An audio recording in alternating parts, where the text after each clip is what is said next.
प्रिय विद्यार्थियों नमस्कार। आज हम बीए पाठ प्रथम में प्रथम प्रश्न पत्र के अंतर्गत पूंजीवादी अर्थव्यवस्था का विश्लेषण करेंगे। यह जो विषय है यह यूनिट ए के अंतर्गत आता है। वैसे देखा जाए तो आर्थिक प्रणाली का अभिप्राय अर्थव्यवस्था की उस वैधानिक एवं संस्थागत संरचना से है जिसके अंतर्गत उत्पादन, उपभोग, विनिमय, वितरण एवं राजस्व आदि से संबंधित आर्थिक क्रियाएं संपादित की जाती हैं। आर्थिक प्रणाली का स्वरूप राज्य के हस्तक्षेप की मात्रा, उसकी सीमा तथा सामाजिक परंपराओं पर निर्भर करता है। इस प्रकार आर्थिक प्रणाली का संबंध किसी समाज में समस्त आर्थिक क्रियाओं के संगठन से होता है। पूंजीवादी अर्थव्यवस्था अथवा पूंजीवादी प्रणाली यह आर्थिक संगठन की अत्यंत प्राचीन प्रणाली है। इंग्लैंड में औद्योगिक क्रांति के फलस्वरूप इसका जन्म हुआ। पूंजीवाद का अर्थ। पूंजीवादी अर्थव्यवस्था वह अर्थव्यवस्था है जिसमें उत्पत्ति एवं वितरण के प्रमुख साधनों पर निजी स्वामित्व होता है और निजी व्यक्ति उन साधनों को प्रतिस्पर्धा के आधार पर अपने निजी लाभ के लिए प्रयुक्त करते हैं।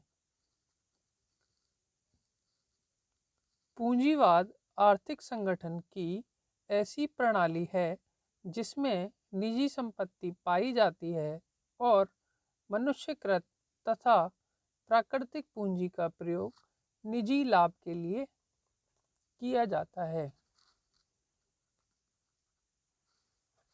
एक अर्थशास्त्री हैं D.M. राइट।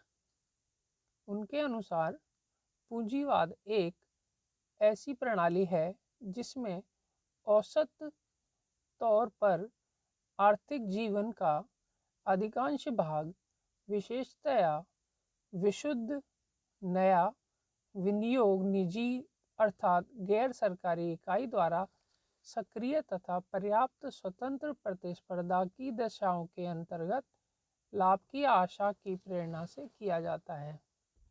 इस प्रकार हम देखते हैं कि पूंजीवादी आर्थिक प्रणाली में खेतों, कारखानों व व्यवसायों पर निजी स्वामित्व होता है। उत्पादन के साधनों पर वे लोग काम करते हैं जो उसके स्वामी नहीं होते।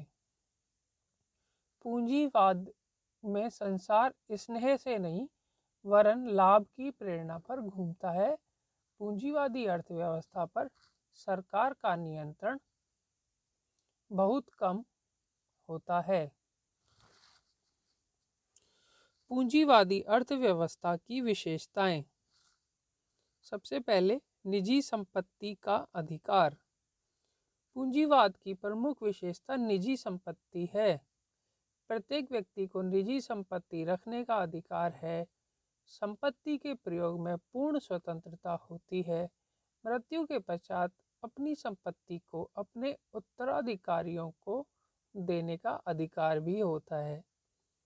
उत्तराधिकारियों को देने के अधिकार को राइट ऑफ इनहेरिटेंस कहते हैं। दूसरा, आर्थिक स्वतंत्रता।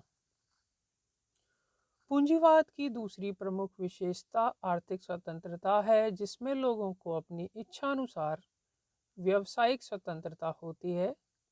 It means they can do any business of their choice. उन्हें सौदा करने की या किसी भी प्रकार का आर्थिक प्रसंविदा करने की स्वतंत्रता होती है। It means they can make any contract with anyone, they can uh, do business or economic relations with any type of association। वे अपनी निजी संपत्ति का अपनी इच्छानुसार प्रयोग करने को स्वतंत्र होते हैं। This means they can use their property with their own concern or with their own choices without any restrictions by the any authority or government। Professor Robertson के अनुसार आर्थिक स्वतंत्रता में व्यावसायिक स्वतंत्रता यानी बिजनेस इंडिपेंडेंस, प्रसंविदा स्वतंत्रता मीन्स कॉन्ट्रैक्ट इंडिपेंडेंस, और चयन की स्वतंत्रता यानी इंडिपेंडेंस ऑफ चॉइस होती है। आधुनिक पूंजीवाद में व्यवसाय की स्वतंत्रता व संपत्ति के प्रयोगों की स्वतंत्रता पर सरकार का न्यूनाधिक हस्तक्षेप बढ़ गया है। It means nowadays government makes some restrictions on the people according to their businesses and use of their property, but it is very little। उपभोक्ताओं की सार्वभौमिकता यह पूंजीवाद की तीसरी विशेषता है। उपभोक्ताओं को वस्तुओं के चयन की स्वतंत्रता होती है। वे चाहे जो उपभोग करें, चाहे जो कीमत दें, चाहे जितनी मात्रा में उपयोग करें। अतः उत्पादक उपभोक्ताओं की इच्छानुसार उत्पादन करते हैं। अतः उत्पादन एवं उपभोक्ताओं की इच्छा का प्रभुत्व रहता है। Here it means that in capitalist economy, in capital economy, in capitalism, consumers' sovereignty is very important। They can choose their product, they can choose their price, they can choose the quantity whichever they want। In that case, the producer produce the things which their consumer demand, not the market or country needs, where there are some consumers, whatever they demand, there should be a producer and some people will make the desired production for their consumers। उत्पादन में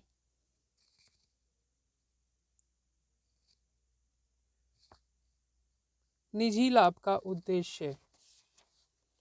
निजी लाभ का उद्देश्य पूंजीवादी संस्थाओं का हृदय तथा आर्थिक क्रियाओं का प्रेरणा स्रोत होता है। अर्थव्यवस्था में आर्थिक क्रियाओं का संचालन सामाजिक हित के उद्देश्य से नहीं वरन निजी लाभोपार्जन के लिए होता है। जॉन स्ट्रेची के शब्दों में लाभ वह धुरी है जिसके चारों ओर स्वतंत्र अर्थव्यवस्था परिक्रमा करती है। लाभ ही पूंजीवादी उत्पादन का एकमात्र आकर्षण है। सरकारी हस्तक्षेप का अभाव।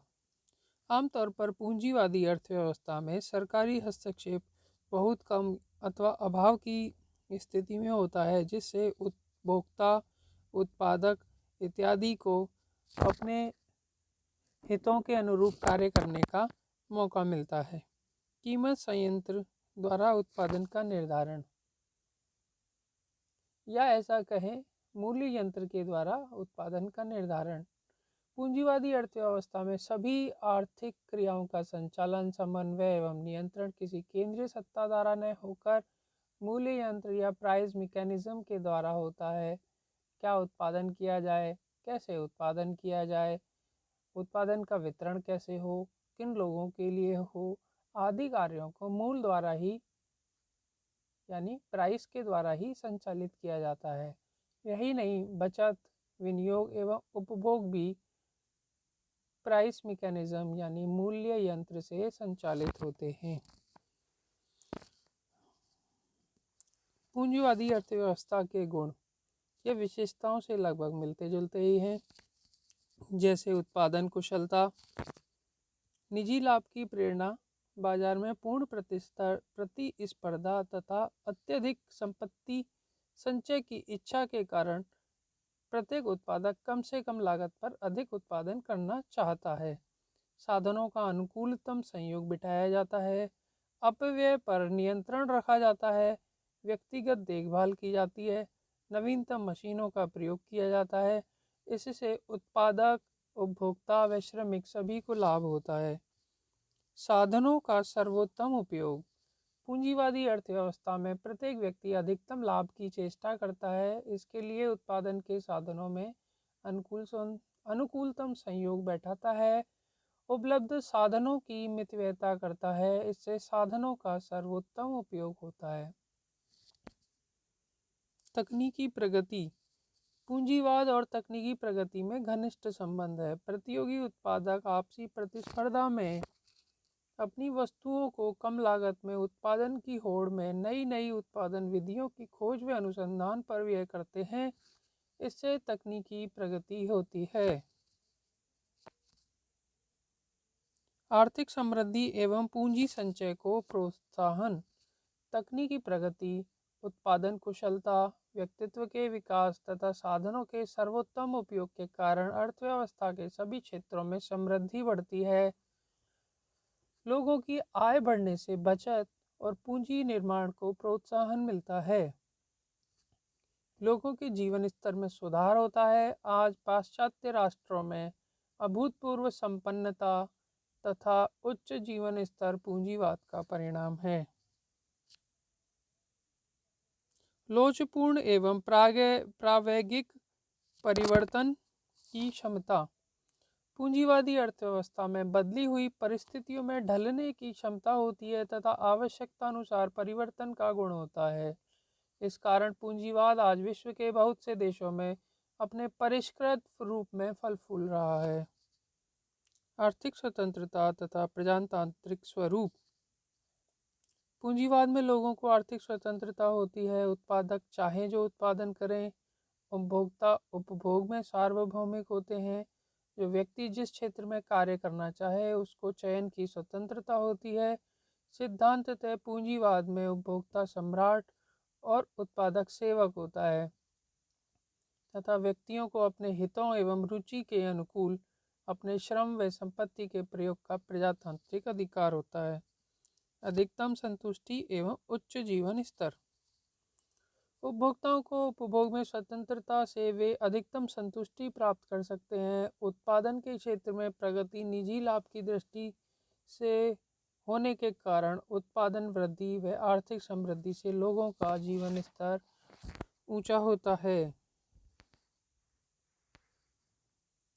पूंजीवादी अर्थव्यवस्था के दोष। आर्थिक क्रियाओं में सामंजस्य का अभाव। पूंजीवाद में अनेक उत्पादक, व्यापारी एवं उपभोक्ता अपने अपने स्वतंत्र रूप के लिए निजी कार्य लाभ के लिए लगते हैं। उनके परस्पर विरोधी निर्णयों में सामंजस्य बैठाने के लिए कोई केंद्रीय शक्ति या सत्ता नहीं होती, जिसके कारण अर्थव्यवस्था में असंतुलन उत्पन्न होता है। प्रोफेसर लर्नर के अनुसार पूंजीवादी अर्थव्यवस्था की तुलना ऐसी चालक विहीन मोटर गाड़ी से है जिसमें प्रत्येक यात्री वाहन को अपने लक्ष्य की ओर ले जाना चाहता है। व्यापार चक्र एवं आर्थिक अस्थायित्व। पूंजीवादी अर्थव्यवस्था की आर्थिक क्रिया में सामंजस्य का अभाव होने से गलत अनुमान और गलत निर्णयों की संभावना रहती है, जिससे प्राय अति उत्पादन और कम उत्पादन के कारण क्रमशः आर्थिक मंदी और तेजी का संकट होता है। व्यापार चक्रों के कारण देश में अनिश्चितता और अस्थिरता का वातावरण पनपता है। आर्थिक मंदी अर्थव्यवस्था की प्रगति को अवरुद्ध कर देती है। बेरोजगारी, भुखमरी और सामाजिक विद्रोह होता है, जिससे समूचा आर्थिक जीवन अस्त व्यस्त हो जाता है। वर्ग संघर्ष। पूंजीवाद में संपूर्ण समाज दो वर्गों में बढ़ जाता है।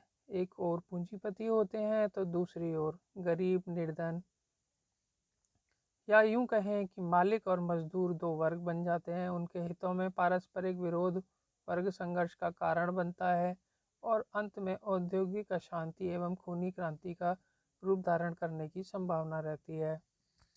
आर्थिक असमानता। पूंजीवादी अर्थव्यवस्था में संपत्ति की असमानता तथा उसका स्वतंत्र उपयोग, अवसरों की असमानता, राष्ट्रीय आय के वितरण में असमानता को जन्म देता है। उत्तराधिकार तथा स्वतंत्र मूल्य संपत्ति और धन के वितरण में असमानता को बढ़ाते हैं, जिससे समाज में उत्पादन एवं वितरण का संपूर्ण ढांचा बदल जाता है। देश की सारी समृद्धि कुछ ही हाथों में केंद्रित हो जाती है। धनवान और धनिक और गरीब हो जाते हैं। प्रोफेसर कोल के अनुसार उद्योग के मंदिर में पुजारी तथा दासों में जमीन आसमान का अंतर पाया जाता है। एक ओर रहने के लिए गगनचुंबी अट्टालिकाएं हैं, तो दूसरी ओर फुटपाथों पर खुले आसमान के नीचे शरण लेनी पड़ती है। साधन संपन्न अधिक खाने की वजह से मरते हैं, तो गरीब भूख की तड़प से। सामाजिक कल्याण एवं अधिकतम सामाजिक संतुष्टि की अनुपस्थिति। पूंजीवाद में निजी लाभ के उद्देश्य की पूर्ति में सामाजिक कल्याण की बलि दे दी जाती है।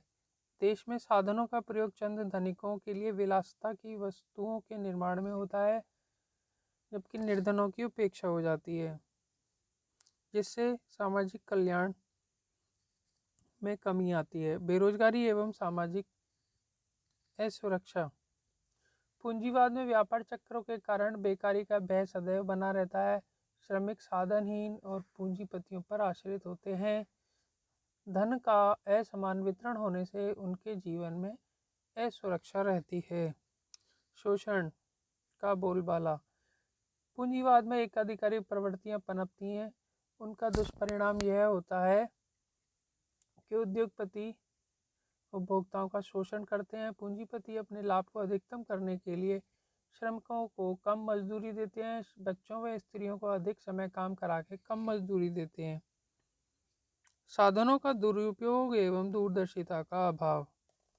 पूंजीवाद में तत्कालिक निजी लाभ को प्राथमिकता दी जाती है, जिससे स्वल्प साधनों को अधिकतम उत्पादन या दीर्घकालीन विकास में प्रयुक्त नहीं किया जाता। दीर्घकालीन बड़ी योजनाओं की अवहेलना की जाती है। सामाजिक पूंजी, सड़कें, नहर, शिक्षा, स्वास्थ्य आदि के अभाव में भावी विकास का मार्ग अवरुद्ध हो जाता है। इस प्रकार हम देखते हैं सामाजिक स्तर पर पूंजीवाद के दुष्परिणाम प्राप्त होते हैं, हालांकि वह उपभोक्ताओं और उत्पादक के व्यक्तिगत लाभ की दृष्टि से उचित प्रतीत होता है। आशा है आपको मेरा यह पूंजीवाद से संबंधित वीडियो पसंद आया होगा। आगामी वीडियो में हम समाजवाद और मिश्रित अर्थव्यवस्था से संबंधित विषयों पर चर्चा करेंगे। पूंजीवाद के संबंध में प्रश्न पूछ लिया जाता है। प्रथम वर्ष में पूंजीवाद की प्रमुख विशेषताओं को बताइए। यह बड़े प्रश्न में पूछा जा सकता है, छोटे प्रश्नों में पूछा जा सकता है। पूंजीवाद क्या है? 2 नंबर के लिए। पूंजीवाद में वर्ग संघर्ष 2 नंबर के लिए। पूंजीवाद में मालिक और श्रमिक संघर्ष 2 नंबर के लिए, आदि।